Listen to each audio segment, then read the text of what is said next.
అనంతమైన కాలచక్రంలో జనన మరణాలు అనేవి రెండు తీరాలు మాత్రమే. కాని ఆ తీరాల మధ్య సాగే ఆత్మ ప్రయాణం అత్యంత రహస్యమయమైనది, భీతిగొలిపేది. ఈ లోకాన్ని విడిచిన తర్వాత ఆ కంటికి కనిపించని ప్రాణి ఎక్కడికి వెళ్తుంది? దానికి ఆకలి వేస్తుందా? దాహం వేస్తుందా? తనవారు పెట్టే పిండం ఆత్మకు చేరుతుందా లేదా? ఈ ప్రశ్నల వెనుక ఉన్న నిగుజ సత్యాలను తెలుసుకోవడమంటే మరణానంతర భీకర మార్గంలో అడుగు పెట్టడమే. ఇది కేవలం ఒక కథ కాదు, ప్రతి మనిషి ఏదో ఒకనాడు ఎదుర్కోవలసిన కఠిన వాస్తవం. ఈ కథనాన్ని వినే ముందు ఒక హెచ్చరిక: ఇది బలహీన మనస్కుల కోసం ఉద్దేశించినది కాదు. మరణం తాలూకు భీభత్సాన్ని, యమలోక మార్గంలోని యాతనలను విన్నప్పుడు మీ మనస్సు చలించవచ్చు. ఆత్మ చుట్టూ అల్లుకున్న ఈ మర్మాలను గ్రహించే ధైర్యం ఉన్నవారు మాత్రమే ముందుకు సాగండి. ఇది పరమ పవిత్రమైన గరుడ పురాణం ఆధారంగా సాక్షాత్తు ఆ శ్రీకృష్ణ పరమాత్మ గరుత్మంతుడికి ఉపదేశించిన సనాతన ధర్మ రహస్యం. అపశబ్దాలు లేకుండా ఏకాగ్రతతో వింటేనే ఈ జ్ఞానం మీకు లభిస్తుంది. వైకుంఠాధిపతి అయిన శ్రీమన్నారాయణుడు శేషతల్పంపై పవళించి ఉన్న సమయమదే. పక్షీంద్రుడైన గరుత్మంతుడు వినయపూర్వకంగా స్వామి పాదాల చెంత నిలిచి ఒక సందేహాన్ని వెలిబుచ్చాడు. దేవా, భూలోకంలో మనిషి మరణించిన తర్వాత ఆ జీవుడు అనుభవించే వేదన వర్ణనాతీతం అని విన్నాను. అసలు ఆ ప్రాణం దేహాన్ని విడిచిన క్షణం నుండి యమపురికి చేరే వరకు ఆత్మ పరిస్థితి ఏమిటి? ఆ కటిక చీకటి మార్గంలో ఆత్మకు ఆహారం ఎవరు పెడతారు అని అడిగాడు. ఆ చిరునవ్వుల నందకిశోరుడు గంభీర స్వరంతో మరణ రహస్యాలను విప్పడం ప్రారంభించాడు. గరుడా, విను. మనిషి ప్రాణాలు పోయే సమయం ఆసన్నమైనప్పుడు అతడికి మొదట చూపు మందగిస్తుంది. చుట్టూ ఉన్నవారు పిలుస్తున్నా పలకలేని స్థితి. నోరు ఎండిపోతుంది, గొంతులో గురుగుర శబ్దాలు వస్తాయి. ఆ సమయంలో యమధర్మరాజు పంపిన 2 దూతలు అక్కడికి చేరుకుంటారు. వారి రూపం అత్యంత భయంకరంగా ఉంటుంది. ఎర్రటి కళ్ళు, పైకి లేచిన జుట్టు, చేతిలో పాసం పట్టుకుని కటిక నలుపు రంగులో ఉండే ఆ దూతలను చూడగానే ఆ జీవుడు భయంతో మలమూత్రాలను విసర్జిస్తాడు. దేహం నుండి ప్రాణం బయటకు రాగానే ఆత్మ అంగుష్కమాత్ర పరిమాణంలో ఉంటుంది. అంటే ఒక బొటనవేలు పరిమాణంలో ఉండే ఆ సూక్ష్మ శరీరాన్ని యమదూతలు తమ పాసంతో బంధిస్తారు. 100 మైళ్ల దూరాన్ని అతి తక్కువ సమయంలోనే దాటించి ఆత్మను యమలోకానికి తీసుకువెళ్తారు. అక్కడ చిత్రగుప్తుడు ఆ జీవి చేసిన పాపపుణ్యాల లెక్కలను చూస్తాడు. ఒకవేళ ఆ జీవుడు భూమిపై ఉన్నప్పుడు ధర్మకార్యాలు చేయకుండా కేవలం పాపాలే చేసి ఉంటే యమదూతలు ఆత్మను తిరిగా అతడి ఇంటికి తీసుకువస్తారు. ఇక్కడే అసలైన వేదన మొదలవుతుంది. తన ఇంటికి తిరిగి వచ్చిన ఆత్మ తన దేహాన్ని చూసుకుని విలపిస్తుంది. మళ్లీ ఆ శరీరంలోకి ప్రవేశించాలని శతవిధాల ప్రయత్నిస్తుంది. కాని యమదూతలు ఆత్మను బంధించి ఉంచుతారు కాబట్టి అది సాధ్యం కాదు. తన భార్య, బిడ్డలు, బంధువులు తన శవం ముందు కూర్చుని ఏడుస్తుంటే ఆత్మ వారికి సమాధానం చెప్పాలని చూస్తుంది. కాని ఆ ప్రేతాత్మ మాటలు ఎవరికీ వినిపించవు. ఆకలితో, దప్పికతో ఆత్మ విలవిలలాడుతూ ఉంటుంది. మరణించిన తర్వాత 10 రోజుల వరకు ఆత్మ తన ఇంటి ఆవరణలోనే తిరుగుతూ ఉంటుంది. ఆ 10 రోజులు బంధువులు పెట్టే బలి అన్నం కోసం, ఇచ్చే ఉదక కుంభం కోసం ఆత్మ ఎదురుచూస్తుంది. మనిషి బ్రతికి ఉన్నప్పుడు పంచభక్ష్య పరమాన్నాలు తిని ఉండవచ్చు. కాని మరణించిన తర్వాత ఆత్మకు కేవలం బంధువులు పెట్టే పిండం మాత్రమే ఆధారం. ఆ పిండం యొక్క సారాన్ని గ్రహించి ఆత్మ తన సూక్ష్మ శరీరాన్ని పోషించుకుంటుంది. చాలామందికి ఒక సందేహం ఉంటుంది, ఆత్మకు ఆకలి వేస్తుందా అని. అవును, ఆకలి వేస్తుంది. కాని అది మనలాగా అన్నం తినలేదు. కేవలం ఆహారం నుండి వచ్చే సూక్ష్మ శక్తిని మాత్రమే స్వీకరిస్తుంది. ఒకవేళ బంధువులు ఆ 10 రోజులు సరిగా పిండ ప్రదానం చేయకపోతే ఆత్మ ఆకలితో అల్లాడిపోతూ గాలిలో తిరుగుతూ ఉంటుంది. శ్మశానంలో శవాన్ని దహనం చేసిన తర్వాత ఆత్మకు ఏ దిక్కు ఉండదు. కేవలం ఆ 10 రోజుల కర్మకాండలు మాత్రమే దానికి ఊరటనిస్తాయి. శ్రీకృష్ణుడు ఇలా అన్నాడు, గరుడ, మనిషి చేసిన పాపమే ఆత్మను వెంటాడుతుంది. 10 రోజుల తర్వాత ఆత్మ ఒక రూపానికి వస్తుంది. అప్పటి వరకు కేవలం ఒక వాయు రూపంలో ఉండే ఆ జీవుడు 10 రోజుల పిండ ప్రదానాల ద్వారా ఒక ఆకారాన్ని సంతరించుకుంటాడు. 11వ రోజు మరియు 12వ రోజు చేసే శ్రాద్ధ కర్మల ద్వారా ఆత్మకు యమలోక మార్గంలో ప్రయాణించడానికి కావలసిన శక్తి లభిస్తుంది. 13వ రోజున యమదూతలు ఆత్మను మళ్లీ బంధించి భయంకరమైన మార్గం వైపు తీసుకువెళ్తారు. ఆ మార్గంలో ఎండ తీవ్రంగా ఉంటుంది. ఎక్కడా చెట్టు నీడ ఉండదు. తాగడానికి నీరు దొరకదు. కాళ్లకు చెప్పులు లేవు. శరీరంపై బట్టలు లేవు. ఆ స్థితిలో ఆత్మ వేల మైళ్ల దూరం నడవాలి. ఆ మార్గంలో ఆత్మ పడే బాధలను చూస్తే కఠిన హృదయులైనా కరిగిపోతారు. ఆ దారిలో ఆత్మకు ఆహారం ఎక్కడ దొరుకుతుంది? ఆ ప్రయాణం ఎన్ని రోజులు సాగుతుంది? మధ్యలో ఉండే వైతరిణీ నదిని ఆత్మ ఎలా దాటుతుంది? ఇవన్నీ తెలుసుకోవాలంటే ఆత్మ యొక్క కష్టాలను మరింత లోతుగా గమనించాలి. యమదూతలు ఆత్మను కఠినంగా మందలిస్తూ పాసాలతో బంధించి ముందుకు తోస్తూ ఉంటే ఆ జీవుడు వెనక్కి తిరిగి తన ఇంటిని, తన వారిని చూసుకుంటూ విలపిస్తాడు. అడుగుతీసి అడుగు వేయలేని స్థితిలో కాళ్లు బొబ్బలు ఎక్కుతుంటే ఆ నిపుల వంటి ఇసుకలో నడవలేక ఆత్మ కుప్పకూలిపోతుంది. అప్పుడు యమభటులు కోపంతో ఆత్మను శూలాలతో పొడుస్తూ లేచి నడవమని గద్దిస్తారు. ఆ భయంకర శబ్దాలకు ఆత్మ గుండె పగిలినంత పనవుతుంది కాని అక్కడ దయ చూపేవారు ఎవరూ ఉండరు. భూలోకంలో ఆ మనిషి చేసిన పాపపుణ్యాల చిట్టా అప్పటికే యమధర్మరాజు వద్దకు చేరుకుంటుంది. ఆత్మ ప్రయాణం చేసే దారిలో మొత్తం 16 నగరాలు ఎదురవుతాయి. ప్రతి నగరం ఒక శిక్షా కేంద్రం లాంటిది. మొదటి నగరమైన సౌమ్యపురానికి చేరుకోవడానికి ఆత్మకు చాలా సమయం పడుతుంది. ఈలోపు ఆత్మకు విపరీతమైన ఆకలి, దప్పిక వేస్తాయి. కాని అక్కడ అన్నపానీయాలు లభించవు. భూమిపై ఉన్న బంధువులు ప్రతి నెలా పెట్టే మాసిక పిండ మాత్రమే ఆత్మకు ఏకైక ఆహారం. ఒకవేళ బంధువులు ధర్మబద్ధంగా ఆ పిండ ప్రదానం చేయకపోతే ఆత్మ ఆ నగర శివార్లలో ఆకలితో అల్లాడుతూ నిలబడిపోవాల్సి వస్తుంది. యమదూతలు ఆత్మను చూసి అవహేళన చేస్తారు. ఓరి మూర్ఖుడా, బ్రతికి ఉన్నప్పుడు దానధర్మాలు చేయలేదు, పుణ్యకార్యాల్లో పాల్గొనలేదు, ఇప్పుడు ఆకలి అని ఎందుకు ఏడుస్తున్నావు అని నిందిస్తారు. ఆ మాటలు ఆత్మను బాణాల్లా గుచ్చుతాయి. తనవారు పెట్టే పిండం ఎప్పుడు వస్తుందా అని ఆ ప్రాణి ఆశగా ఎదురుచూస్తూ ఉంటుంది. ఆ మార్గంలో ప్రయాణిస్తున్నప్పుడు సూర్యుడు 12 రెట్లు ఎక్కువ వేడిని కక్కుతూ ఉంటాడు. ఆ ఎండలో ఆత్మ శరీరం కాలిపోతున్నట్లు అనిపిస్తుంది. అక్కడ నీడ కోసం వెతికితే కేవలం ముళ్ళ పొదలు మాత్రమే కనిపిస్తాయి. దాహం వేసి నాలుక పిడచకట్టుకుపోతుంటే ఆకాశం నుండి అగ్ని వర్షం కురుస్తుంది. ఇదంతా ఆ జీవుడు చేసిన అధర్మ కార్యాల ఫలితమే అని శ్రీకృష్ణుడు గరుత్మంతుడికి వివరిస్తాడు. ఇక్కడ బంధువులు పెట్టే ఉదక కుంభం అంటే నీటిపాత్ర ప్రాముఖ్యత తెలుస్తుంది. మరణించిన వ్యక్తి పేరు మీద చేసే దానాలు ఆ మార్గంలో ఆత్మకు రక్షణగా నిలుస్తాయి. ఎవరైతే బ్రతికి ఉన్నప్పుడు పేదలకు అన్నదానం చేస్తారో, చలివేంద్రాలు ఏర్పాటు చేస్తారో వారికి ఆ యమలోక మార్గంలో చల్లటి గాలి, మంచినీరు లభిస్తాయి. ఏమీ చేయని లోభికి మాత్రం కేవలం యాతనలే మిగులుతాయి. సౌమ్యపురం దాటిన తర్వాత ఆత్మ సోరిపురం అనే నగరానికి చేరుకుంటుంది. అక్కడ ఉండే రాజు పేరు జంగుడు.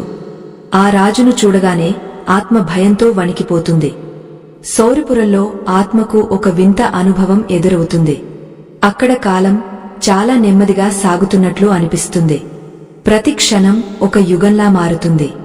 ఆ నగరంలో ఆత్మ తన గత జీవితాన్ని గుర్తు చేసుకుని పశ్చాత్తాపపడుతుంది. అయ్యో, భార్యాబిడ్డల కోసం, ఆస్తుల కోసం ఇన్ని పాపాలు చేశానే, ఇప్పుడు నా వెంట ఎవరూ రాలేదే అని ఏడుస్తుంది. తను సంపాదించిన బంగారం, వెండి ఏదీ ఇప్పుడు ఆకలి తీర్చడం లేదని గ్రహిస్తుంది. కాని అప్పటికే సమయం మించిపోతుంది. యమదూతలు ఆత్మను ఏమాత్రం విశ్రాంతి తీసుకోనివ్వరు. నిరంతరం ముందుకు సాగమని వేధిస్తుంటారు. ఆ దారిలో అక్కడెక్కడా భయంకరమైన అడవులు కనిపిస్తాయి. ఆ అడవుల్లో ఆకులు కత్తుల్లాగా పదునుగా ఉంటాయి. గాలి వీచినప్పుడు ఆకులు ఆత్మపై పడి శరీరాన్ని ముక్కలుగా కోసేస్తాయి. ఆ వేదన వర్ణనాతీతం. ఆత్మకు చావు ఉండదు కాబట్టి ఆ నొప్పిని అనుభవిస్తూనే మళ్లీ యథారూపానికి వస్తుంది. ఇలా నిరంతరం హింసను ఎదుర్కోవాల్సి ఉంటుంది. ఇలా కొన్ని నెలల ప్రయాణం తర్వాత ఆత్మకు విచిత్రపురం అనే నగరం కనిపిస్తుంది. ఆ పేరుకు తగ్గట్టే అక్కడ అన్నీ వింతగా ఉంటాయి. ఆ నగరంలో ఆత్మ తన పాపాలకు తగినట్లుగా వివిధ రకాల శిక్షలను ముందే చూస్తుంది. అక్కడ కాగుతున్న నూనె అండాలు, ముళ్లతో నిండిన స్తంభాలు చూసి ఆత్మ స్పృహ కోల్పోతుంది. కాని యమదూతలు మళ్లీ లేపి ముందుకు తీసుకువెళ్తారు. ఆ ప్రయాణంలో ఆత్మ తన కర్మఫలాన్ని పూర్తిగా అనుభవించాల్సిందే. శ్రీకృష్ణుడు చెబుతున్న ఈ విషయాలు వింటున్న గరుత్మంతుడు ఒక్కసారిగా భయంతో గజగజ వణికిపోయాడు. స్వామీ, ఇంతటి భయంకరమైన శిక్షల నుండి తప్పించుకునే మార్గమే లేదా అని ప్రశ్నించాడు. అప్పుడు పరమాత్మ మందహాసం చేస్తూ, గరుడ, ధర్మం తప్పని మనిషికి ఈ మార్గం పూలబాటలా ఉంటుంది, కాని పాపికి మాత్రం ముళ్లకంపలా మారుతుంది అని సమాధానమిచ్చాడు. ఆత్మ ప్రయాణం ఇలా సాగుతూ ఉండగా మధ్యలో వచ్చే వైతరిణీ నది అత్యంత ప్రమాదకరమైన ఘట్టం. ఆ వైతరిణీ నదిలో నీరు ఉండదు. కేవలం రక్తం, చీము, ఎముకలు, వెంట్రుకలతో నిండి ఉండి భయంకరమైన వాసన వస్తుంది. ఆ నదిలో ఉండే మొసళ్ళు, పాములు ఆత్మను తినడానికి వేచి చూస్తుంటాయి. ఆ నదిని దాటడం సామాన్యమైన విషయం కాదు. కేవలం భూమిపై గోదానం చేసిన వారు మాత్రమే ఆ నదిని సులభంగా దాటగలరు. లేని పక్షంలో ఆ నదిలో పడి వేల సంవత్సరాలు యాతన పడాల్సి వస్తుంది. ఆ నది ఒడ్డున ఆత్మ నిలబడి దేవుడిని ప్రార్థిస్తుంది. వైతరిణీ నది తీరానికి చేరుకున్న ఆత్మకు అక్కడ కనిపించే దృశ్యాలు వెన్నులో వణుకు పుట్టిస్తాయి. ఆ నది మామూలు నీటితో నిండినది కాదు. అది వేడివేడిగా మరుగుతున్న రక్తము, చీము, మూత్రము మరియు మలముతో నిండిన ఒక భీకరమైన ప్రవాహము. ఆ నది నుండి వచ్చే దుర్వాసన భరించలేక ఆత్మ మూర్ఛపోతుంది. ఆ ప్రవాహంలో పదునైన దంతాలు కలిగిన భయంకరమైన జలచరాలు, మొసళ్ళు ఆత్మను కబళించడానికి నోరు తెరుచుకుని ఉంటాయి. ఆ నది వెడల్పు 100 యోజనాలు అని, దానిని దాటడం సామాన్య జీవులకు అసాధ్యమని పరమాత్మ వివరిస్తాడు. ఆ నది ఒడ్డున నిలబడి ఉన్న ఆత్మను చూసి అక్కడున్న యమభటులు అట్టహాసంగా నవ్వుతారు. ఓరి పాపాత్ముడా, భూమిపై ఉన్నప్పుడు నీవు దానధర్మాలు చేసి ఉంటే, గోదానము చేసి ఉంటే ఈ నది నీకు సులభంగా దాటడానికి వీలయ్యేది. ఇప్పుడు ఈ రక్త ప్రవాహంలో ఈదుకుంటూ వెళ్లాల్సిందే అని వారు ఆత్మను నదిలోకి నెట్టివేస్తారు. ఆ వేడి రక్తంలో పడగానే ఆత్మ శరీరం కమిలిపోతుంది. ఆకలితో అల్లాడుతున్న ఆ జీవుడికి ఆ నదిలో ఉండే పురుగులు ఆహారంగా మారుతాయి. ఆ నదిని దాటడానికి ఆత్మకు చాలా కాలం పడుతుంది. వైతరిణిని దాటిన తర్వాత ఆత్మ పుష్పవతి అనే నగరానికి చేరుకుంటుంది. అక్కడ కూడా ఆత్మకు ఉపశమనం లభించదు. అక్కడ ఉండే వాతావరణం నిరంతరం మారుతూ ఉంటుంది. ఒక క్షణం విపరీతమైన చలితో ఆత్మ గడ్డకట్టుకుపోతే, మరో క్షణం అగ్నికీలలతో శరీరం కాలిపోతుంది. ఈ నగరంలో ఉన్నప్పుడు ఆత్మకు తన బంధువులు చేసే 2వ మాసిక శ్రాద్ధం యొక్క ఫలితం అందుతుంది. ఆ పిండము యొక్క సారాన్ని గ్రహించిన తర్వాతే ఆత్మకు ముందుకు సాగే శక్తి లభిస్తుంది. పిండ ప్రదానం సరిగా జరగకపోతే ఆత్మ అక్కడే నిస్సత్తువతో పడి ఉంటుంది. శ్రీకృష్ణుడు గరుత్మంతుడితో ఇలా అంటాడు, గరుడా, ఆత్మకు ఆకలి వేసినప్పుడు అది తన బంధువుల ఇంటి వైపు చూస్తుంది. కాని అక్కడ ఎవరూ దానిని గమనించరు. కేవలం శాస్త్రోక్తంగా చేసే కర్మలు మాత్రమే ఆత్మకు ఆహారాన్ని అందిస్తాయి. ఒకవేళ ఆ మనిషికి సంతానం లేకపోయినా, లేదా సంతానముండి కూడా పిండ ప్రదానం చేయకపోయినా, ఆత్మ ఆకలితో అల్లాడిపోతూ ప్రేత రూపంలోనే ఉండిపోతుంది. అందుకే గయా శ్రాద్ధము వంటి పవిత్ర కార్యాలకు సనాతన ధర్మంలో అంత ప్రాముఖ్యత ఉంది. పుష్పవతి నగరాన్ని దాటిన తర్వాత ఆత్మ గంధర్వపురం అనే నగరానికి చేరుకుంటుంది. అక్కడ అనేక రకాల మాయా దృశ్యాలు కనిపిస్తాయి. తన బంధువులు, మిత్రులు అక్కడ ఉన్నట్లు ఆత్మకు భ్రమ కలుగుతుంది. వారిని పలకరించాలని ఆత్మ వెళుతుంది. కాని దగ్గరకు వెళ్లగానే వారు మాయమై భయంకరమైన రాక్షసుల రూపంలో కనిపిస్తారు. ఆ మాయలో చిక్కుకున్న ఆత్మకు మనోవేదన ఎక్కువగా ఉంటుంది. ఆ సమయంలో ఆత్మ తన జీవితంలో చేసిన చిన్నపాటి పుణ్యాలను కూడా తలచుకుంటూ ఏడుస్తుంది. గంధర్వపురం నుండి ముందుకు సాగుతున్నప్పుడు ఆత్మకు శైలపతనం అనే నగరం ఎదురవుతుంది. అక్కడ నిరంతరం కొండల నుండి బండరాళ్లు పడుతూ ఉంటాయి. ఆ రాళ్ల కింద పడి ఆత్మ నలిగిపోతుంది. కాని మరణం లేకపోవడం వల్ల ఆత్మ మళ్లీ మళ్లీ పుడుతూ ఆ నొప్పిని అనుభవిస్తూనే ఉంటుంది. ఆ మార్గంలో ఆత్మ పడే అరుపులు ఆకాశమంతటా ప్రతిధ్వనిస్తాయి. యమదూతలు ఆత్మను కర్కశంగా కొడుతూ, సమయం మించిపోతోంది, పద అని ముందుకు తోస్తారు. ఈ ప్రయాణంలో ఆత్మకు ఒక వింత సత్యం బోధపడుతుంది. భూమిపై ఉన్నప్పుడు తాను నాది అని అనుకున్న ఏ వస్తువు, ఏ బంధువు తనను రక్షించడానికి రావడం లేదని గ్రహిస్తుంది. కేవలం తను చేసిన ధర్మము మాత్రమే తన నీడలా వెంట వస్తుందని ఆత్మ తెలుసుకుంటుంది. అందుకే ధర్మమే జయమని, ధర్మమే రక్షకమని పెద్దలు చెబుతుంటారు. శ్రీకృష్ణ పరమాత్మ వివరించే ఈ మరణానంతర రహస్యాలు వింటుంటే మనిషి తన జీవితాన్ని ఎంత జాగ్రత్తగా గడపాలో అర్థమవుతుంది.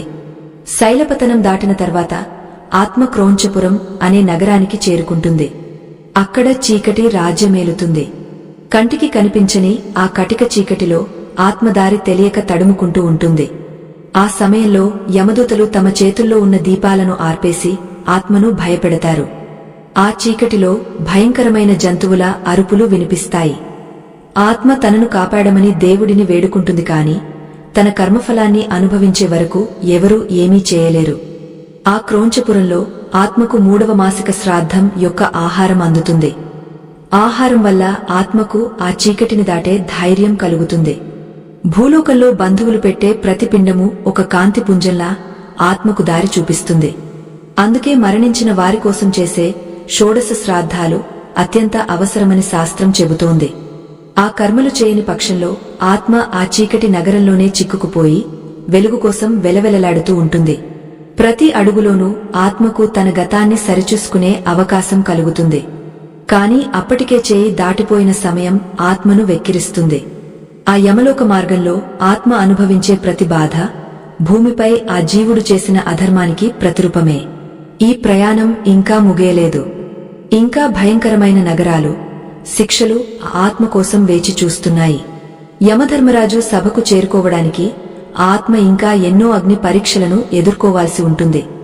ఆ భయంకరమైన చీకటిని దాటి క్రోంచపుర సరిహద్దులు దాటిన ఆ జీవుడికి బహుభవన అనే నగరం ఎదురవుతుంది. ఈ నగరంలో ప్రవేశించగానే ఆత్మకు తన గత జన్మల తాలూకు స్మృతులు ఒక్కొక్కటిగా కళ్ల ముందు కదలాడుతుంటాయి. తాను చేసిన ప్రతి చిన్న తప్పు, ప్రతి ఘోర పాపం ఇక్కడ ఒక దృశ్యంలా కనిపిస్తుంది. ఆ దృశ్యాలను చూస్తూ ఆత్మ సిగ్గుతో, భయంతో తలదించుకుంటుంది.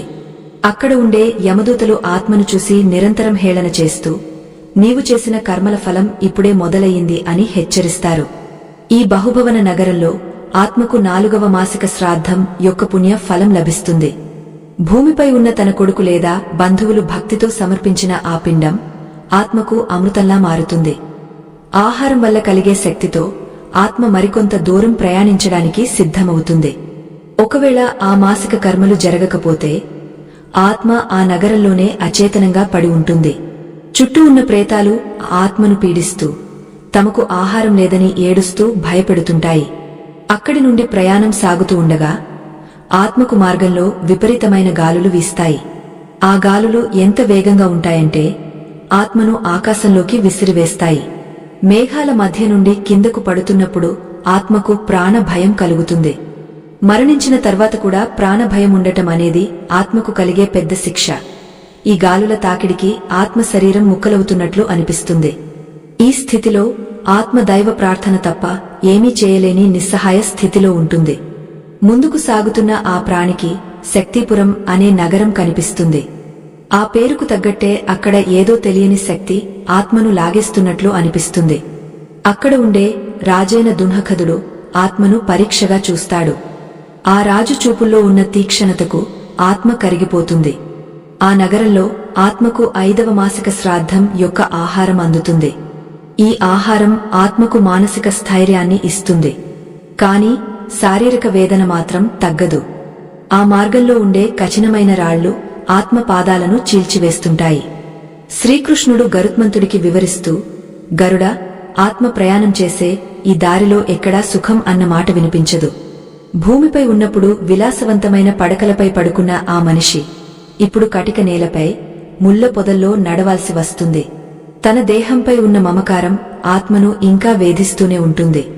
తన దేహాన్ని దహనం చేసినా ఆత్మకు ఆ దేహంపై ఉన్న వాంఛ తగ్గదు. ఆ వ్యామోహమే ఆత్మను పదే పదే భూలోకం వైపు చూడమని ప్రేరేపిస్తుంది. కాని యమపాసం ఆత్మను కట్టివేసి ముందుకు నడిపిస్తుంది. ఈ ప్రయాణంలో ఆత్మకు అనేక రకాల జంతువులు ఎదురవుతాయి. అవి మామూలు జంతువులు కావు. అవి ఆ మనిషి చేసిన క్రూరత్వానికి ప్రతిరూపాలు. ఆ జంతువులు ఆత్మను వెంటాడుతూ గాయపరుస్తూ ఉంటాయి. ఆత్మ తనను తాను రక్షించుకోవడానికి ప్రయత్నిస్తుంది కాని అక్కడ ఆయుధాలు ఉండవు. కేవలం ఆత్మరక్షణకు భూమిపై చేసిన దాన ధర్మాలు మాత్రమే కవచంలా మారుతాయి. ఎవరైతే భూమిపై జీవహింస చేస్తారో వారికి ఇక్కడ ఆ జంతువుల నుండి తప్పించుకోవడం అసాధ్యం అవుతుంది. శక్తిపురం దాటిన తర్వాత ఆత్మ పుణ్యపురం అనే నగరానికి చేరుకుంటుంది. ఆ పేరు వినగానే ఆత్మకు కొంచెం ఆశ కలుగుతుంది. కాని ఆ నగరం కేవలం పుణ్యాత్ములకు మాత్రమే సుఖాన్ని ఇస్తుంది. పాపాత్ములకు ఆ నగరం నరకంలా కనిపిస్తుంది. అక్కడ అందమైన తోటలు ఉన్నట్లు కనిపిస్తాయి, కాని లోపలికి వెళ్లగానే అవి అగ్నిగుండాలుగా మారిపోతాయి. ఆ మాయా దృశ్యాలను చూసి ఆత్మ విలవిలలాడుతుంది. తన కంటి ముందే తన పుణ్యం ఎంత తక్కువగా ఉందో ఆత్మకు స్పష్టంగా కనిపిస్తుంది. ఆ నగరంలో ఆత్మకు 6వ మాసిక శ్రాద్ధం యొక్క ఫలితం దక్కుతుంది. సగం ప్రయాణం పూర్తయిందని ఆత్మకు యమదూతలు చెబుతారు. ఆ మాట వినగానే ఆత్మకు ఎంతో ఊరట కలుగుతుంది. కాని మిగిలిన సగం ప్రయాణం అంతకంటే భయంకరంగా ఉంటుందని వారికి తెలియదు. యమధర్మరాజు సభకు వెళ్లే మార్గంలో ఇంకా ఎన్నో కష్టాలు ఎదురుచూస్తుంటాయి. ఆ మార్గంలో ఆత్మ తన పాపాలకు ప్రాయశ్చిత్తం చేసుకుంటూ ముందుకు సాగాలి. ఈ ప్రయాణంలో ఆత్మకు ఒక వింత ధ్వని వినిపిస్తుంది. అది మరెవరో కాదు, భూలోకంలో ఉన్న తన వారసుల ఏడుపులు మరియు వారు చేసే కర్మల శబ్దాలు. తన కొడుకు చేసే తర్పణాలు, వదిలే నీళ్లు ఆత్మకు చల్లటి స్పర్శను ఇస్తాయి. ఒకవేళ వారసులు శ్రాద్ధ కర్మలు సరిగా చేయకపోతే ఆ వేడిగాలికి ఆత్మ శరీరం మాడిపోతుంది. అందుకే మరణించిన తండ్రికి లేదా తల్లికి శ్రాద్ధం పెట్టడం అనేది కుమారుడి పరమధర్మం అని శాస్త్రం చెబుతోంది. ఆ ధర్మాన్ని పాటించని కొడుకు వల్ల ఆత్మకు తీరని అన్యాయం జరుగుతుంది. ఆ ప్రయాణం అలా నిరంతరం సాగుతూనే ఉంటుంది. ఆత్మకు నిద్ర ఉండదు, విశ్రాంతి ఉండదు. కేవలం నడక నడక నడక మాత్రమే. ఆ మార్గంలో ఆత్మకు 7వ మాసిక శ్రాద్ధం యొక్క ఆహారం అందుతుంది. అప్పటికి ఆత్మ చాలా నీరసించిపోతుంది. తన గొంతు ఎండిపోయి మాట రాక కేవలం సైగలతో తన బాధను చెప్పుకోవడానికి ప్రయత్నిస్తుంది. కాని యమదూతలు ఆ సైగలను పట్టించుకోకుండా తమ చేతుల్లో ఉన్న కొరడాలతో ఆత్మను వేగంగా నడవమని బాదుతుంటారు. ఆ దెబ్బలకు ఆత్మ విలవిలలాడుతూ ముందుకు సాగుతుంది. ఈ భయంకరమైన మార్గంలో ఆత్మ అనుభవించే వేదనను చూసి అడవిలోని జంతువులు కూడా భయపడతాయి. కాని ఆత్మకు తోడుగా వచ్చేది ఏమీ ఉండదు. కేవలం తను చేసిన స్వల్ప పుణ్యమే ఎండలో గొడుగులా, ఆకలిలో అన్నంలా సహాయపడుతుంది. మిగిలిన ప్రయాణం ఇంకా ఎంతో దూరముంది. ఆ మార్గంలో ఆత్మ మరిన్ని భయానక దృశ్యాలను చూడాల్సి ఉంటుంది. తన జీవితంలో చేసిన ప్రతి పనికి ఇక్కడ సమాధానం చెప్పుకోవాల్సిన సమయం ఆసన్నమవుతుంది. యమలోక ప్రయాణం ఆత్మను అంతగా భయపెడుతుంది. 7వ మాసిక శ్రాద్ధం సారాన్ని అందుకున్న తర్వాత కూడా ఆత్మకు ఏమాత్రం విశ్రాంతి దొరకదు. యమభటులు ఆ జీవుడిని పదునైన శూలాలతో పొడుస్తూ కాలం మించిపోతోందని గద్దిస్తూ మరింత వేగంగా ముందుకు నడిపిస్తారు. ఆ దారిలో ఇప్పుడు అగ్ని పర్వతాలు బద్దలైనట్లు విపరీతమైన వేడి ప్రారంభమవుతుంది. ఆత్మ అడుగు వేసిన ప్రతిసారీ నేల నుండి మంటలు పైకి లేస్తూ పాదాలను దహిస్తుంటాయి. తనవారు తన కోసం చేసే ప్రార్థనలు తప్ప ఆత్మను కాపాడే శక్తి అక్కడ మరేది ఉండదు. ఆ భయంకరమైన వేడిని భరిస్తూ ఆత్మ అధోముఖం అనే నగరానికి చేరుకుంటుంది. ఈ నగరంలో ప్రవేశించగానే ఆత్మకు తల కిందకు, కాళ్లు పైకి ఉన్నట్లు ఒక వింతైన అనుభవం కలుగుతుంది. మనిషి తన జీవితంలో చేసిన అధర్మపు పనుల వల్ల కలిగే మానసిక వ్యధకు ఇది సంకేతం. ఆ స్థితిలో ఉన్న ఆత్మకు 8వ మాసిక శ్రాద్ధం యొక్క పిండం లభిస్తుంది. ఆహారాన్ని భుజించిన తర్వాతే ఆ జీవుడికి తల తిరగడం ఆగి మళ్లీ మామూలు స్థితికి వస్తాడు. ముందుకు సాగుతున్న కొద్దీ ఆ మార్గంలో గాలిలో తేమ తగ్గపోయి వడగాల్పులు వీస్తాయి. ఆ గాలి తాకిడికి ఆత్మ చర్మం పొట్టులా ఊడిపోతుంది. దాహంతో అలమటిస్తున్న ఆత్మకు అక్కడ ఎండమావులు కనిపిస్తాయి. నీరు ఉన్నట్లు భ్రమపడి ఆత్మ అక్కడికి పరుగు తీస్తుంది. కాని అక్కడ కేవలం వేడి ఇసుక మాత్రమే కనిపిస్తుంది. ఇలా ప్రకృతి కూడా ఆత్మను పదే పదే మోసం చేస్తూ తన కర్మఫలాన్ని గుర్తు చేస్తూ ఉంటుంది. ఈ ప్రయాణంలో ఆత్మకు 9వ మాసిక శ్రాద్ధం యొక్క పుణ్య ఫలం అందుతుంది. ఆ పిండం యొక్క శక్తితో ఆత్మ తదుపరి నగరమైన తప్తభవనానికి చేరుకుంటుంది. ఆ నగరం మొత్తం ఇనుప గోడలతో నిర్మించబడి ఉంటుంది. ఆ గోడలు సూర్యరశ్మికి నిప్పులా కాగపోయి ఉంటాయి. ఆ గోడలను తాకక తప్పని స్థితిలో ఆత్మ శరీరం కమిలిపోయి భయంకరమైన వేదనను అనుభవిస్తుంది. యమదూతలు మాత్రం ఆ నొప్పిని చూసి కర్కశంగా నవ్వుతూ ఉంటారు. ఆత్మ తన గతాన్ని తలచుకుంటూ తాను భూమిపై ఉన్నప్పుడు చేసిన దానధర్మాలను ఒక్కసారి గుర్తుకు తెచ్చుకుంటుంది. ఎవరికైనా ఒక్క గ్లాసు నీరు ఇచ్చి ఉన్నా ఇక్కడ తనకు ఆ నీటి చుక్క దొరికేదేమో అని విలపిస్తుంది.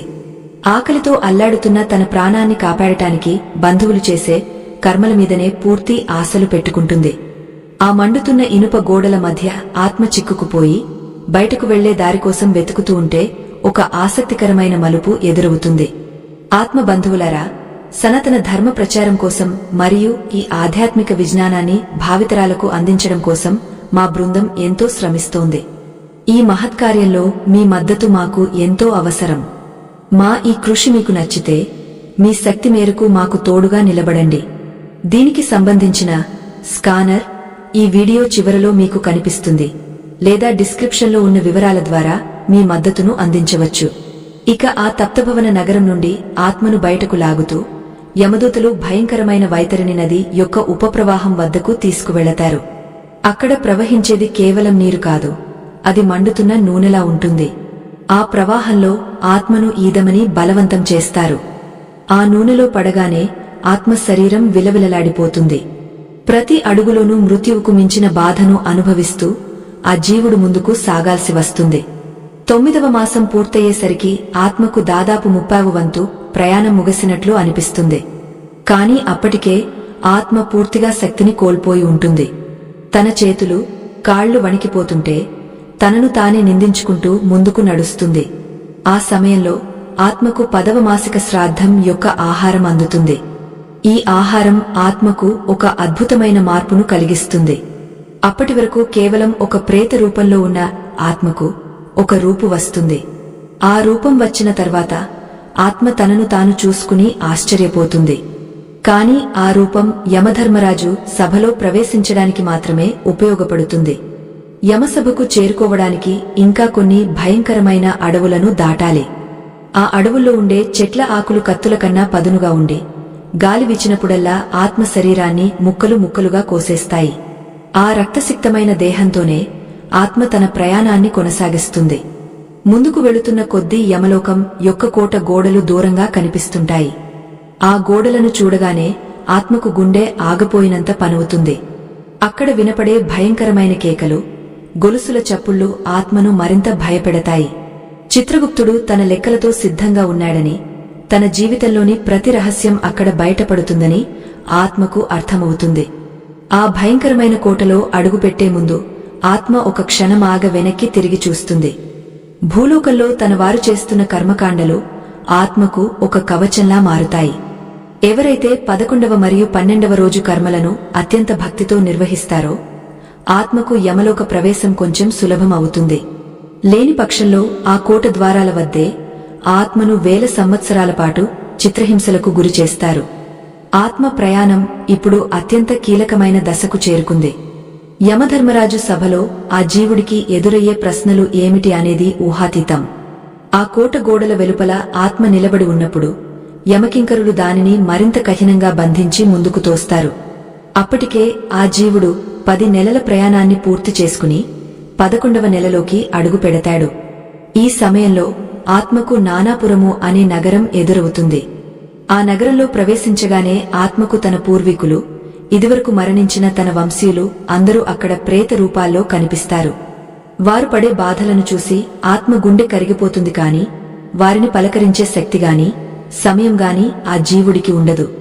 ఆ నానాపుర నగరంలో ఉన్నప్పుడు భూలోకంలో తన వారు చేసే 11వ మాసిక శ్రాద్ధం యొక్క ఫలితం ఆత్మకు అందుతుంది. ఆ పిండం యొక్క సారాన్ని గ్రహించగానే ఆత్మకు ఒక వింతైన బలం కలుగుతుంది. అప్పటి వరకు కేవలం నడవడమే శిక్షగా ఉన్న ఆత్మకు ఇప్పుడు తన దేహంపై ఉన్న పాపపు గుర్తులు ఒక్కొక్కటిగా మచ్చల్లా కనిపిస్తుంటాయి. తాను చేసిన ప్రతి అబద్ధం, ప్రతి మోసం ఆత్మ శరీరంపై ఒక గాయంలా మారుతుంది. ఆ గాయాల నుండి రక్తం కారుతుంటే యమదూతలు వాటిని చూసి వికటాట్టహాసం చేస్తారు. అక్కడి నుండి ప్రయాణం సాగుతూ ఉండగా వాతావరణం ఒక్కసారిగా మారిపోతుంది. అప్పటి వరకు ఉన్న అగ్నికీలలు మాయమై విపరీతమైన మంచు కురవడం ప్రారంభమవుతుంది. ఆ చలికి ఆత్మ గడ్డకట్టుకుపోతుంది. ఆ నగరాన్ని సీతాపురము అని పిలుస్తారు. అక్కడ ఉండే చలి భూలోకంలోని హిమాలయాల కంటే 1000 రెట్లు ఎక్కువగా ఉంటుంది. ఆ చలిలో ఆత్మ వణుకుతూ ఉంటే యమదూతలు దానిని మంచు గడ్డలపై ఈడ్చుకుంటూ తీసుకువెళతారు. ఆ గడ్డల పదునుకు ఆత్మ చర్మం చీలిపోయి భయంకరమైన వేదన కలుగుతుంది. శ్రీకృష్ణ పరమాత్మ గరుత్మంతుడితో ఇలా అంటాడు: గరుడా, మనిషి భూమిపై ఉన్నప్పుడు చలికి తట్టుకోవడానికి ఉన్ని బట్టలు, వేడి నీళ్లు వాడుకుంటాడు. కాని ఇక్కడ తనను కాపాడేవారు ఎవరూ ఉండరు. కేవలం భూమిపై ఉన్నప్పుడు పేదలకు వస్త్ర దానం చేసిన వారికి మాత్రమే ఈ సీతాపురంలో కొంచెం ఉపశమనం లభిస్తుంది. ఏమీ చేయని లోభి ఆ చలికి ముడుచుకుపోయి ప్రాణాపాయ స్థితిలో ఉన్నట్లు కనిపిస్తాడు. కాని మరణం లేని ఆ స్థితిలో ఆ నొప్పిని నిరంతరం అనుభవించాల్సి ఉంటుంది. సీతాపురంలో ఆత్మకు 12వ మాసిక శ్రాద్ధం యొక్క ఆహారం అందుతుంది. అంటే జీవుడు మరణించి అప్పటికి 1 సంవత్సరం పూర్తి కావస్తోంది. ఈ 12వ పిండం అత్యంత కీలకమైనది. దీనిని భుజించిన తర్వాతే ఆత్మకు యమలోక రాజధాని అయిన యమపురికి వెళ్లే అర్హత లభిస్తుంది. ఈ 1 సంవత్సరం కాలంలో ఆత్మ దాదాపు అన్ని రకాల ప్రకృతి వైపరీత్యాలను, శారీరక హింసలను అనుభవించి ఉంటుంది. తన కర్మల పట్ల పూర్తి అవగాహన ఇప్పుడు ఆత్మకు కలుగుతుంది. ముందుకు సాగుతున్న కొద్దీ ఆ మార్గంలో ఆత్మకు అనేక రకాల భయంకరమైన శబ్దాలు వినిపిస్తాయి. ఎక్కడో ఎవరో ఏడుస్తున్నట్లు, విలపిస్తున్నట్లు, రక్షించమని వేడుకుంటున్నట్లు ఆ ధ్వనులు ఆత్మను కలవరపెడతాయి. యమదూతలు ఆత్మను చూసి, ఓరి మూర్ఖుడా, ఇవి నీలాంటి పాపాత్ముల అరుపులే, త్వరలో నీవు కూడా ఇలాగే అరవాల్సి వస్తుంది అని భయపెడతారు. ఆ మాటలకు ఆత్మ భయంతో వణికిపోతూ యమధర్మరాజు ముందు ఎలా నిలబడాలో తెలియక సతమతమవుతుంది. ఆ ప్రయాణంలో ఆత్మకు ఇప్పుడు వైతరిణి నది యొక్క ప్రధాన ప్రవాహం ఎదురవుతుంది. ఇది గతంలో చూసిన ఉపప్రవాహాల కంటే 100 రెట్లు భయంకరమైనది. ఈ నది వెడల్పు అనంతంగా కనిపిస్తుంది. నదిలో నీటికి బదులు మరుగుతున్న చీము, రక్తం ఉరకలెత్తుతూ ప్రవహిస్తుంటాయి. ఆ ప్రవాహం నుండి వచ్చే వేడి ఆవిరులు ఆత్మ కళ్లను దహించివేస్తాయి. ఆ ఒడ్డున నిలబడిన ఆత్మకు తన జీవితంలో చేసిన గోదానం గుర్తుకు వస్తుంది. ఎవరైతే సక్రమంగా గోదానం చేస్తారో వారికి ఆ నదిలో ఒక పడవ కనిపిస్తుంది. కాని పాపాత్ములకు ఆ పడవ కనిపించదు. యమదూతలు ఆత్మను ఆ రక్త ప్రవాహంలోకి తోసేస్తారు. ఆ నదిలో ఉండే సూది వంటి ముక్కులు కలిగిన పక్షులు ఆత్మ కళ్లను పొడుస్తుంటాయి. ఆ ప్రవాహంలో మునిగిపోతూ తేలుతూ ఆత్మ పడే యాతన వర్ణనాతీతం. ఆ నదిని దాటడానికి ఆత్మకు చాలా కాలం పడుతుంది. ఆ ప్రవాహంలో ఉన్నప్పుడు ఆత్మ తన తప్పులను తలుచుకుంటూ దేవుడిని క్షమించమని వేడుకుంటుంది. కాని కర్మఫలం అనుభవించక తప్పదు. నదిని దాటిన తర్వాత ఆత్మ ఇప్పుడు యమపురి కోట ద్వారాల వద్దకు చేరుకుంటుంది. ఆ ద్వారాలు అత్యంత ఎత్తుగా ఇనుముతో నిర్మించబడి ఉంటాయి. అక్కడ ద్వారపాలకులుగా ఉండే యమకింకరులు ఆత్మను అడ్డుకుంటారు. చిత్రగుప్తుడి నుండి అనుమతి వచ్చే వరకు ఆత్మ అక్కడే వేచి ఉండాలి. ఆ సమయంలో ఆత్మకు భూలోకంలో తన కోసం చేసే సంవత్సరిక కర్మల పుణ్యం అందుతుంది. ఈ పుణ్యమే ఆత్మకు యమసభలో ప్రవేశించడానికి పాస్పోర్టు లాగా పనిచేస్తుంది. కోట లోపలి నుండి భయంకరమైన మంటల కాంతి కనిపిస్తూ ఉంటుంది. లోపల జరుగుతున్న శిక్షల ధ్వనులు స్పష్టంగా వినిపిస్తాయి. ఆత్మ అడుగులు వేయడానికి భయపడుతూ ఉంటే యమదూతలు గొలుసులతో బంధించి లోపలికి లాగుతారు. అక్కడ ఉండే ప్రతి అడుగులోనూ ఆత్మకు తన పాపపు లోకం కనిపిస్తుంది. ఈ ప్రయాణం ఇప్పుడు ముగింపు దశకు చేరుకుంది. యమధర్మరాజు ఎదుట ఆత్మ నిలబడే క్షణం ఆసన్నమైంది.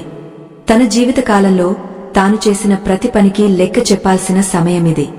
ఆ కోట లోపల ఉండే వీధులు రక్తంతో తడిసి ఉంటాయి. అక్కడ తిరుగుతున్న ప్రేతాలు ఆకలితో ఒకరినొకరు కరుచుకుంటూ కనిపిస్తాయి. ఆ దృశ్యాలను చూసి ఆత్మ స్పృహ కోల్పోతుంది. కాని యమదూతలు వెంటనే ఆత్మను మేల్కొల్పి ముందుకు నడిపిస్తారు. అక్కడ విశ్రాంతికి చోటు లేదు. కేవలం విచారణ, శిక్ష మాత్రమే ఉంటాయి. యమధర్మరాజు తన సింహాసనంపై కూర్చుని ఆత్మల రాక కోసం ఎదురుచూస్తూ ఉంటాడు. ఆ సభలోకి అడుగుపెట్టే ముందు ఆత్మ తనను తాను ఒక్కసారి సరిచూసుకుంటుంది. యమపురి కోట ద్వారాలు తెరుచుకోగానే ఆత్మకు కనిపించిన దృశ్యం వర్ణనాతీతమైనదే. అది ఒక నగరంలా కాకుండా ఒక అనంతమైన కారాగారంలా కనిపిస్తుంది. ఆ నగరపు వీధులన్నీ తప్తలోహపు వర్ణంలో ధగధగలాడుతూ ఉంటాయి. ఆకాశం ఎప్పుడూ ఎర్రటి రంగులో ఉండి నిపులు కురుస్తున్నట్లు అనిపిస్తుంది. అక్కడ వీచే గాలిలో మంటల వేడి, మరణించిన వారి హాహాకారాలు కలిసి వినిపిస్తూ ఉంటాయి. ఆత్మను యమకింకరులు గొలుసులతో బంధించి యమధర్మరాజు కొలువై ఉన్న ధర్మసభ వైపు ఈడ్చుకుంటూ తీసుకువెళతారు. ఆ దారిలో ఆత్మకు 4 దిక్కులా 4 పెద్ద ద్వారాలు కనిపిస్తాయి. తూర్పు ద్వారం గుండా పుణ్యాత్ములు, దేవతలను పూజించిన వారు వెళుతుంటారు. ఆ ద్వారం ఎంతో ప్రశాంతంగా, సుగంధ పరిమళాలతో నిండి ఉంటుంది. పడమర మరియు ఉత్తర ద్వారాలు మధ్యస్థ పుణ్యం చేసిన వారికి కేటాయించబడి ఉంటాయి. కాని దక్షిణ ద్వారం మాత్రం అత్యంత భయంకరమైనదే. పాపాత్ములందరూ ఈ దక్షిణ ద్వారం గుండానే యమపురిలోకి ప్రవేశించాలి. ఆ ద్వారం వద్ద భయంకరమైన శూలాలు, మండుతున్న అగ్నిగుండాలు స్వాగతం పలుకుతుంటాయి. శ్రీకృష్ణ పరమాత్మ గరుత్మంతుడితో ఇలా అంటాడు: గరుడా, యమధర్మరాజు కేవలం శిక్షించేవాడు మాత్రమే కాదు, ఆయన ధర్మానికి ప్రతిరూపం. ఆయన సభలోకి అడుగుపెట్టే ముందు ప్రతి జీవుడు తన జీవితంపై ఉన్న మమకారాన్ని పూర్తిగా వదులుకోవాలి. అక్కడ ధనిక, పేద అనే తేడాలు ఉండవు. కేవలం పుణ్యం, పాపం అనే 2 తులాల మీదనే ఆత్మ విలువ నిర్ణయించబడుతుంది. ఆ సభలో ప్రవేశించిన వెంటనే ఆత్మకు చిత్రగుప్తుడు కనిపిస్తాడు. ఆయన చేతిలో ఉండే అగ్రసంధాని అనే గ్రంథంలో ప్రతి మనిషి పుట్టినప్పటి నుండి చనిపోయే వరకు చేసిన ప్రతి పని లిఖించబడి ఉంటుంది. యమపురి వీధుల్లో నడుస్తున్నప్పుడు ఆత్మకు అక్కడ ఉన్న శిక్షా కేంద్రాలు కనిపిస్తాయి. ఒకచోట అబద్ధాలు ఆడిన వారి నాలుకలను పదునైన కత్తెరలతో కోస్తుంటారు. మరోచోట పరాయి సొత్తును ఆశించిన వారి చేతులను నూనెలో వేయిస్తుంటారు. ఆ దృశ్యాలను చూసి ఆత్మ భయంతో గజగజ వణికిపోతుంది.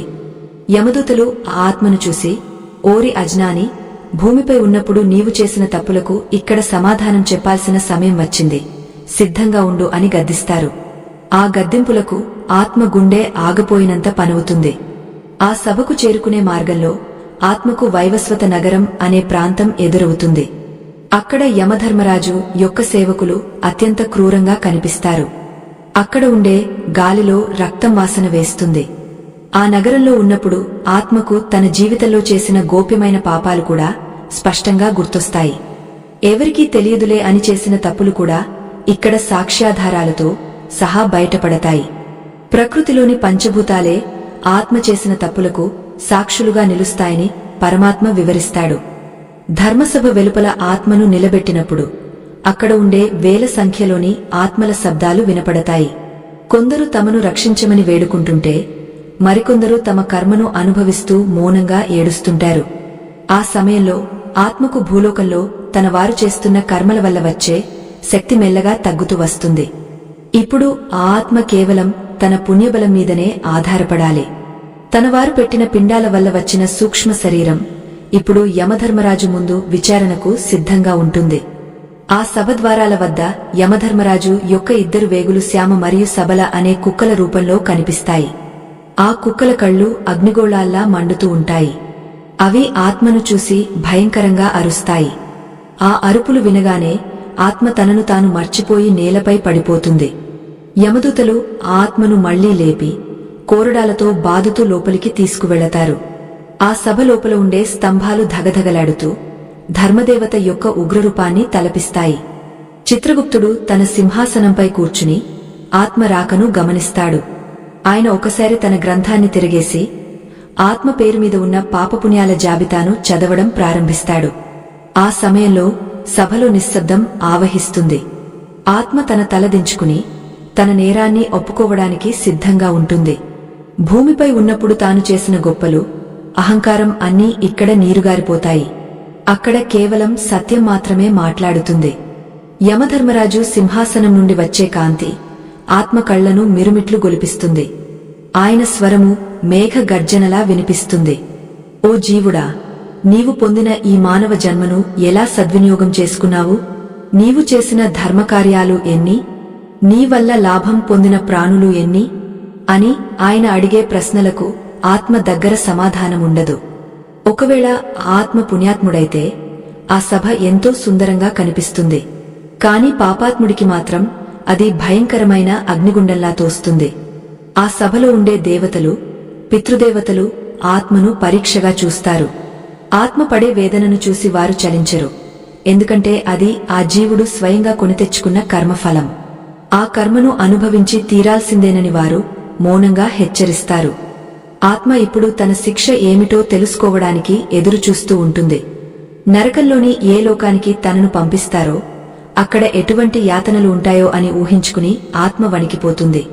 యమధర్మరాజు యొక్క తీర్పు వెలువడే ముందు ఆత్మకు తన జీవితాన్ని ఒకసారి సమీక్షించుకునే అవకాశం ఇస్తారు. ఆ సమయంలో ఆత్మ తాను చేసిన తప్పులను సరిదిద్దుకోవడానికి మళ్లీ జన్మ కావాలని వేడుకుంటుంది. కాని కాలం మించిపోయిందని, చేసిన పాపాలకు శిక్ష అనుభవించిన తర్వాతే తదుపరి జన్మ ఉంటుందని చిత్రగుప్తుడు నిష్కర్షగా చెబుతాడు. ఆ మాటలతో ఆత్మ తన గమ్యాన్ని అంగీకరించి యమదూతల వెనుక నడవడానికి సిద్ధమవుతుంది. యమధర్మరాజు తన తీక్షణమైన చూపులతో ఆ జీవుడి వైపు చూస్తూ, చిత్రగుప్తా, ఈ జీవుడు భూలోకంలో చేసిన ఘోరమైన అపరాధాలను వివరించు అని ఆజ్ఞాపిస్తాడు. అప్పుడు చిత్రగుప్తుడు తన వద్ద ఉన్న అనంతమైన పద్దుల పుస్తకాన్ని తెరిచి గంభీరమైన స్వరంతో ఆత్మ చేసిన ప్రతి పాపాన్ని చదవడం ప్రారంభిస్తాడు. ఓ ధర్మరాజా, ఈ జీవుడు తన యవ్వనంలో అహంకారంతో పెద్దలను దూషించాడు. ఆకలితో వచ్చిన వారికి అన్నం పెట్టకుండా వెనక్కి పంపాడు. పరాయి సొత్తును అన్యాయంగా ఆశించాడు అని ఒక్కొక్కటిగా వివరిస్తుంటే ఆత్మ గుండెలో భయంకరమైన గుణపాలు దిగుతున్నట్లు అనిపిస్తుంది. ప్రతి పాపానికి ఒక ప్రత్యేకమైన శిక్ష ఉంటుందని, ఆ శిక్షను అనుభవించడానికి ఆ జీవుడిని ఏ నరకానికి పంపాలో యమధర్మరాజు నిర్ణయిస్తాడు. భూమిపై ఉన్నప్పుడు తాను చేసిన చిన్న చిన్న తప్పులు కూడా ఇక్కడ ఇంత పెద్ద శిక్షలకు దారితీస్తాయని ఆత్మ ఊహించదు. చిత్రగుప్తుడు చదివే ప్రతి వాక్యం ఆత్మకు ఒక అగ్నిశిఖలా తగులుతుంది. తన జీవితంలో తాను ఎవరికైతే అన్యాయం చేశాడో వారందరూ అక్కడ సాక్షులుగా నిలబడినట్లు ఆత్మకు భ్రమ కలుగుతుంది. పశ్చాత్తాపంతో ఆత్మ విలవిలలాడుతుంది కాని అక్కడ క్షమించేవారు ఎవరూ ఉండరు. యమధర్మరాజు తన దండాన్ని నేలకు కొడుతూ, ఈ పాపాత్ముడిని కుంభీపాకం అనే నరకానికి తీసుకువెళ్ళండి అని తీర్పునిస్తాడు. ఆ మాట వినగానే ఆత్మ ఒక్కసారిగా కుప్పకూలిపోతుంది. యమదూతలు ఆత్మను జుట్టు పట్టుకుని ఈడ్చుకుంటూ భయంకరమైన నరక కూపము వైపు తీసుకువెళతారు. ఆ దారిలో కనిపించే దృశ్యాలు ఆత్మను మరింత భయభ్రాంతులకు గురిచేస్తాయి. అక్కడ వేల సంఖ్యలో ఉన్న ఆత్మలు రకరకాల శిక్షలను అనుభవిస్తూ ఏడుస్తుంటాయి. కొందరిని మండుతున్న ఇసుకలో వేయిస్తుంటే మరికొందరిని రాక్షస పక్షులు పొడుస్తూ ఉంటాయి. కుంభీపాక నరకానికి చేరుకోగానే అక్కడ కనిపించే దృశ్యం అత్యంత ఘోరంగా ఉంటుంది. అక్కడ పెద్ద పెద్ద ఇనుప బాణలిలో నూనె మరుగుతూ ఉంటుంది. ఆ మరుగుతున్న నూనెలో యమదూతలు ఆత్మను విసిరివేస్తారు. ఆ వేడికి ఆత్మ శరీరం కరిగిపోతున్నట్లు అనిపిస్తుంది. కాని ఆత్మకు మరణం లేదు కాబట్టి ఆ బాధను అనుభవిస్తూనే మళ్లీ యథారూపానికి వస్తుంది. ఇలా వేల సంవత్సరాల పాటు ఆ శిక్ష కొనసాగుతూనే ఉంటుంది. ఈ స్థితిలో ఆత్మకు ఆకలి, దప్పిక విపరీతంగా వేస్తాయి. కాని అక్కడ తాగడానికి నీరుగాని, తినడానికి ఆహారంగాని లభించవు. శ్రీకృష్ణ పరమాత్మ గరుత్మంతుడితో ఇలా అంటాడు, గరుడా, ఆత్మ పడే ఈ వేదన అంతా తను చేసిన కర్మఫలమే. భూమిపై ఉన్నప్పుడు ఇంద్రియ సుఖాల కోసం, స్వార్థం కోసం చేసిన పనులు ఇప్పుడు ఆత్మను వెంటాడుతున్నాయి. ఆ నరకంలో ఆత్మకు తన తప్పులు పూర్తిగా అర్థమవుతాయి. ప్రతి క్షణం ఒక యుగంలా గడిచిపోతుంది.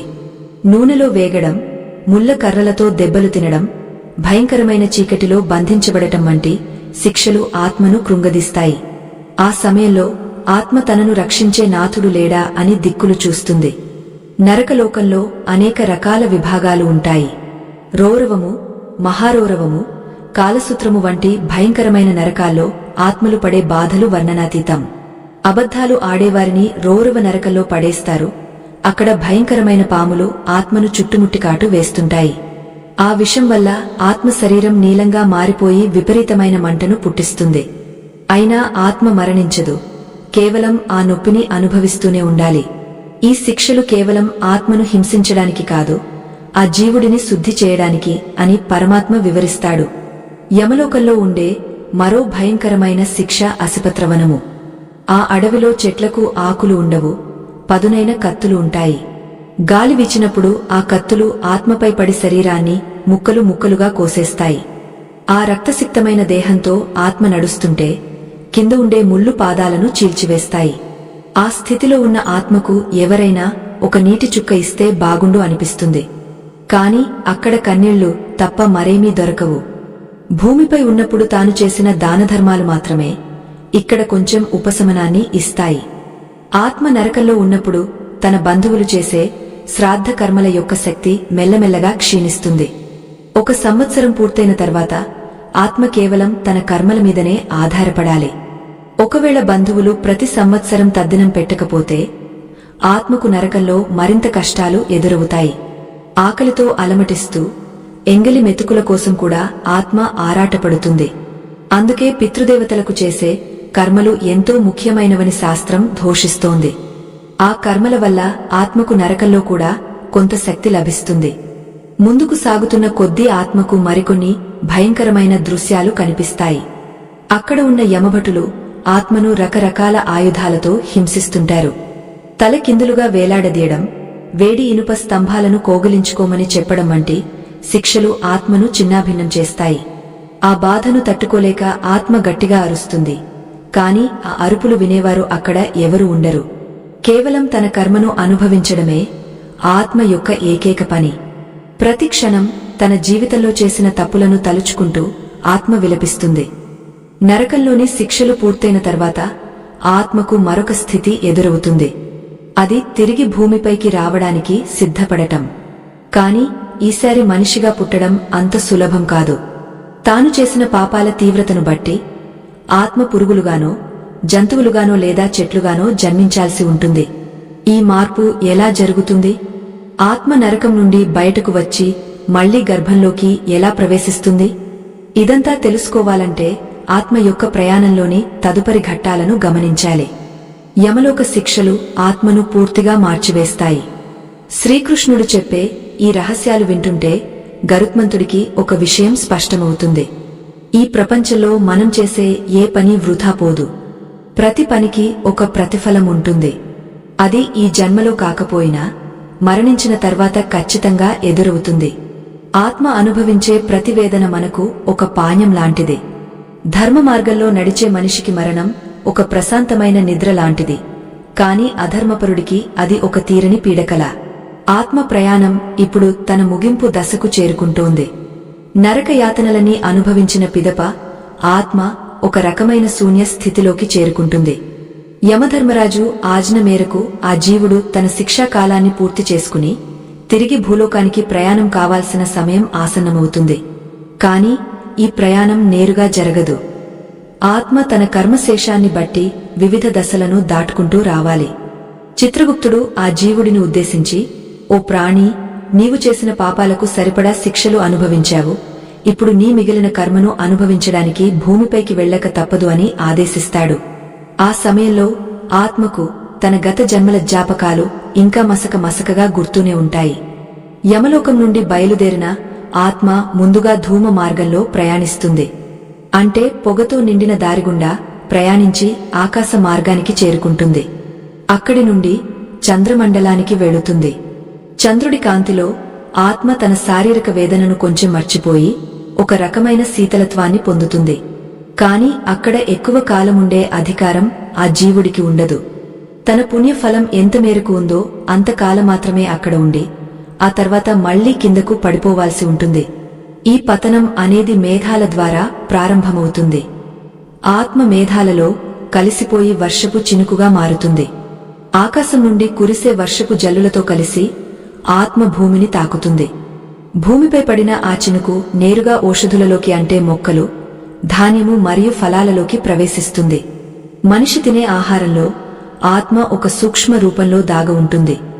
ఏ జీవి ఏ ఆహారం ద్వారా ఏ తండ్రి దేహంలోకి వెళ్లాలో అది ముందే నిర్ణయించబడి ఉంటుంది. ఎవరైతే ఆ ధాన్యాన్ని లేదా ఫలాన్ని భుజిస్తారో వారి దేహంలోకి ఆత్మ ప్రవేశిస్తుంది. పురుషుడి దేహంలోకి చేరిన ఆత్మ రేతస్సు రూపంలో నిక్షిప్తమై ఉంటుంది. ఇది ఆత్మ పునర్జన్మ ప్రయాణంలో అత్యంత కీలకమైన ఘట్టం. శ్రీకృష్ణ పరమాత్మ గరుత్మంతుడితో ఇలా అంటాడు, గరుడా, ఆత్మ మళ్లీ జన్మ ఎత్తడం అనేది ఒక మహాయజ్ఞం వంటిది. తండ్రి దేహం నుండి మాతృ గర్భంలోకి ప్రవేశించే ఆ క్షణం వరకు ఆత్మకు తన ఉనికి తెలియదు. అది ఒక నిద్రాణ స్థితిలో ఉంటుంది. స్త్రీ పురుష సంయోగం జరిగినప్పుడు ఆ రేతస్సు ద్వారా ఆత్మ మాతృ గర్భంలోకి చేరుకుంటుంది.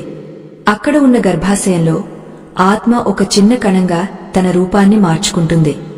మొదటి రోజున అది ఒక ద్రవ బిందువులాగా ఉంటుంది.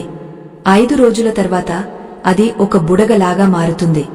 10 రోజుల నాటికి ఒక చిన్న మాంసపు ముద్దగా తయారవుతుంది. మాతృగర్భంలో ఆ శిశువు ఎదుగుతున్న కొద్దీ ఆత్మకు మళ్లీ చైతన్యం వస్తుంది.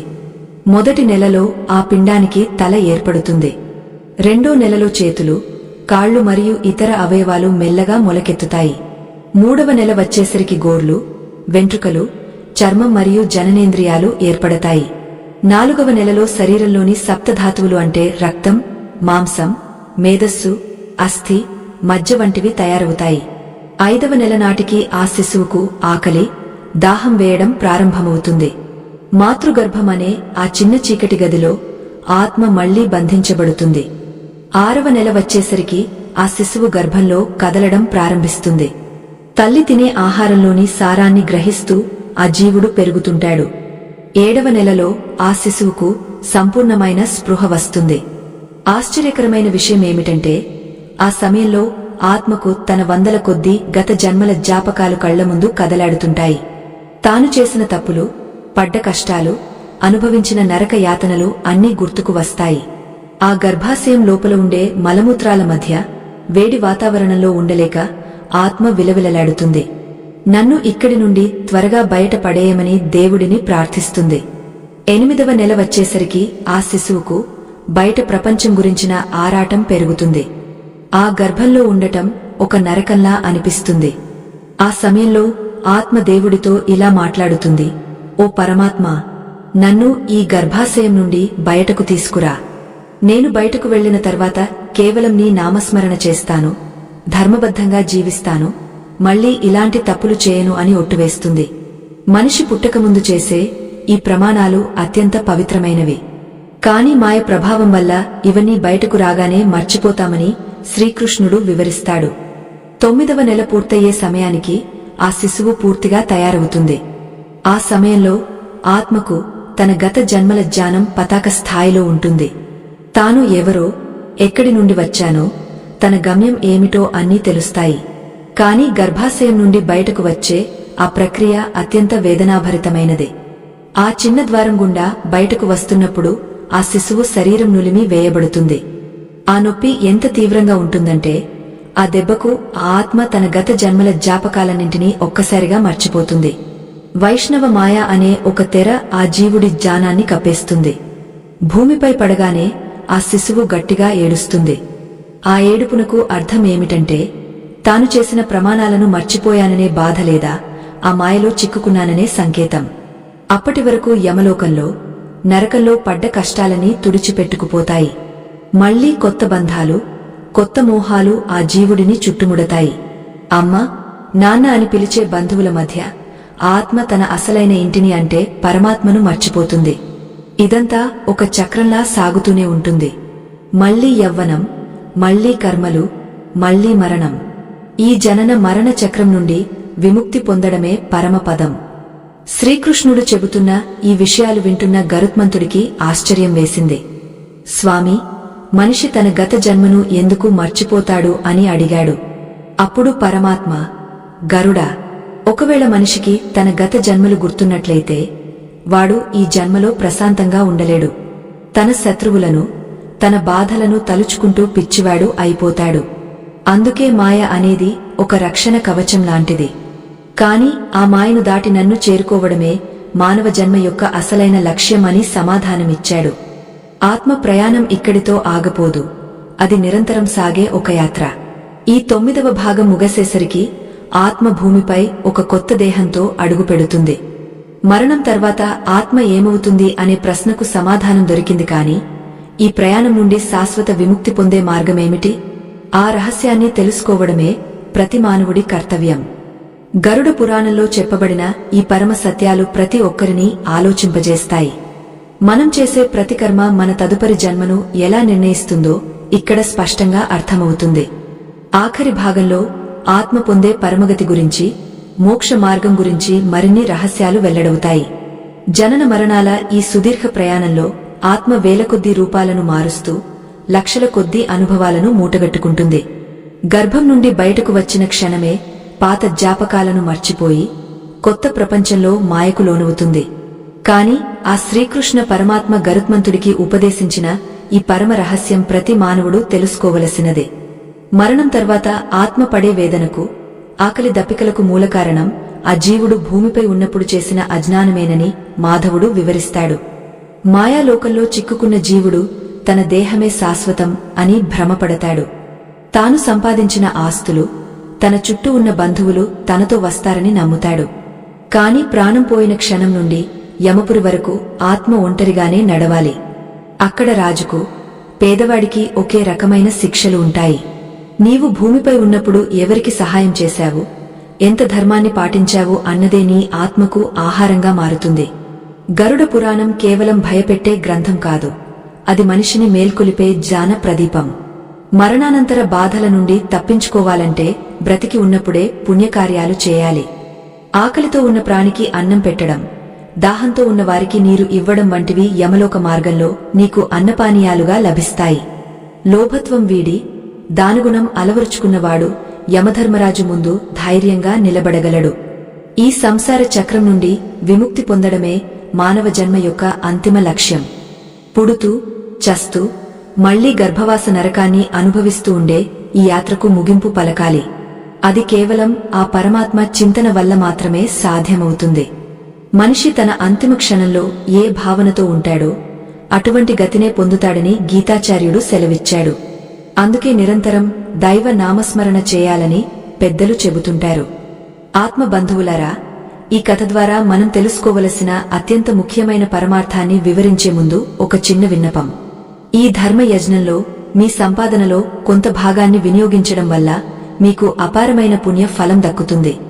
మా ఈ ప్రయత్నాన్ని గౌరవించి మాకు మద్దతు ఇవ్వాలనుకునేవారు ఇప్పుడు స్క్రీన్ మీద కనిపిస్తున్న స్కానర్ని స్కాన్ చేసి మీ శక్తి మేరకు తోడ్పాటును అందించవచ్చు.